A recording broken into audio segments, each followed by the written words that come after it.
গাজার প্রতিটি কোনায় কোনায় আছে অগণিত গোপন সুড়ঙ্গ। এবার গাজার রাফা অঞ্চলে একটি ফাঁদ পাতা সুড়ঙ্গে বিস্ফোরণে 2 ইসরায়েলি সেনা নিহত এবং আরও 2 জন আহত হয়েছেন বলে জানিয়েছে ইসরায়েলের প্রতিরক্ষা বাহিনী IDF।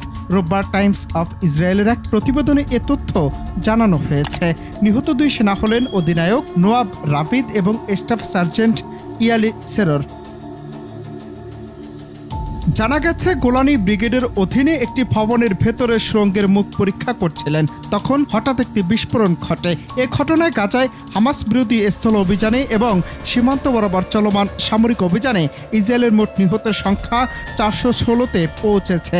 এদিকে আহত 2 সেনার মধ্যে একজনের অবস্থা এখনও গুরুতর এবং অপরজন মাঝারি মাত্রায় আহত হয়েছেন।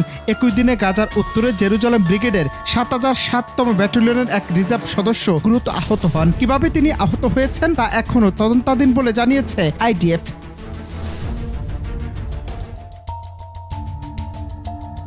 এদিকে শনিবার আরও একটি ঘটনায় গাজার সিটি পূর্বাঞ্চলের দারাজ ও তুফা পাড়ায় সেনা শিবিরের বিস্ফোরণে 401তম সাজোয়া ব্রিগেডের 46তম ব্যাটালিয়নের 2 সেনা আহত হন। প্রাথমিক তদন্তে জানা গেছে এই বিস্ফোরণ সম্ভবত একটি ট্যাঙ্ক শেল বিস্ফোরিত হওয়ার কারণে হয়েছে, তবে সেনাবাহিনী খতিয়ে দেখছে যে সেখানে মর্টার হামলা হয়ে থাকতে পারে। গাজায় অভিযান সম্প্রসারণের অংশ হিসেবে IDF শনিবার রাতে জানিয়েছে তারা 10,000-এর বেশি রিজার্ভ সদস্যকে নতুন করে তলব করেছে।